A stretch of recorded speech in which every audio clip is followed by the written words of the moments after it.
Salut tout le monde, ici j'ai une tablette Yoga 2 Pro de Lenovo. C'est une tablette convertible, tablette laptop convertible. Puis dans le fond cette tablette-là, cet appareil-là est pas vraiment à propos de la performance, fait que je vais skipper tout ce qui est côté performance. J'ai quand même fait un bench avec PCMark que vous pouvez voir dans les liens, les résultats. Mais dans le fond, je vais faire le tour de tout ce qui est bon puis mauvais du device. Première chose, c'est je vais commencer par le bien. C'est la qualité de construction. On voit vraiment que c'est pas cheap, c'est quand même solide, c'est bien fait. On voit que ça craque pas, c'est pas on bouge puis ça reste là. Fait que c'est quand même c'est un bon plus pour la machine.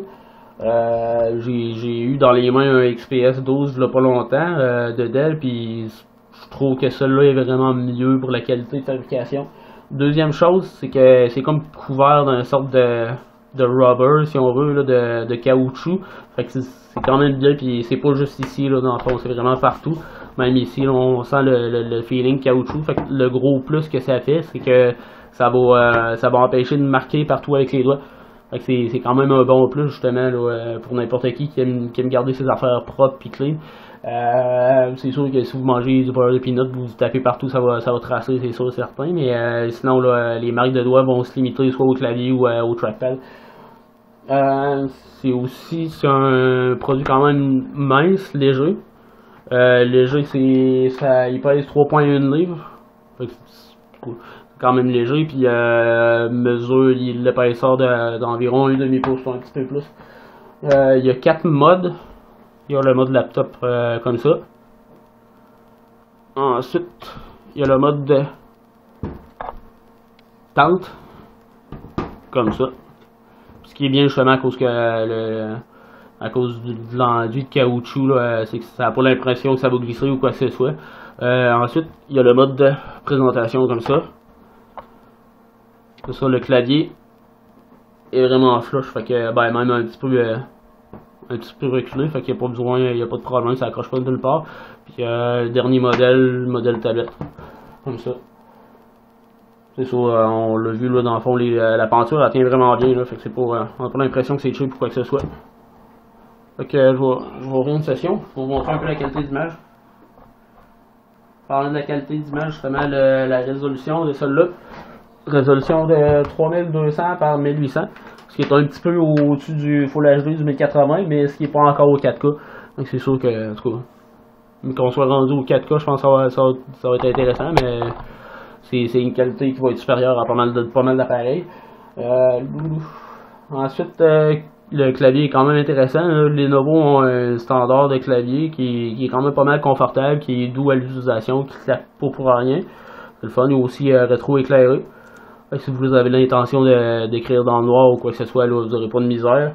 C'est ça, même chose pour le trackpad. Là, je parlais du XPS 12 tantôt. Là, le trackpad du XPS 12 est vraiment de la bouette comparé à celle-là. C'est sûr que le XPS 12, en tout cas, c'est une bonne machine pareil, le XPS 12, je dis pas le contraire, sauf que le pavé numérique, pas le pavé numérique, mais le trackpad est pratiquement pas utilisable. Ça en est gossant. Fait que ça fait le tour des points positifs. Maintenant, je vais faire le tour des points négatifs. Une chose vraiment importante que je trouve plate avec ça, c'est que la mémoire dessus est soudée sur le board, fait qu'il n'y a pas possibilité d'upgrader ou quoi que ce soit. Fait que si jamais vous magasinez pour ce genre de bidule-là, pour ce modèle-là, je vous conseille fortement de prendre le 8 Go à la place. Parce que le 4 Go, probablement qu'éventuellement, si vous gardez de quoi, c'est probablement le but, c'est de garder quand même plus que 4-5 ans, là. Et plus que 3 ans. Mais si vous allez avec 4G, ça se pourrait que rendu au bout de 3 ans, ça soit un peu limite, là, si jamais c'est dans votre but de le garder pour longtemps. Deuxième mauvaise chose, c'est la carte Wi-Fi qu'il y a dedans. C'est une Intel 7260, puis au milieu, c'est correct. Puis la bonne chose à propos de ça, c'est que c'est rien qu'une carte, fait que ça se remplace facilement. La mauvaise chose à propos de la bonne chose, c'est que Lenovo utilise ce qu'on appelle le whitelist dans le BIOS.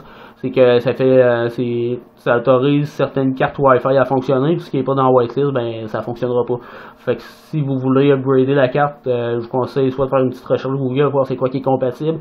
L'autre moyen, ça serait de flasher un BIOS modifié, mais si vous flashez un BIOS modifié, ça va annuler la garantie. C'est 2 points à considérer si jamais vous regardez ce modèle-là. Fait que ça fait pas mal le tour.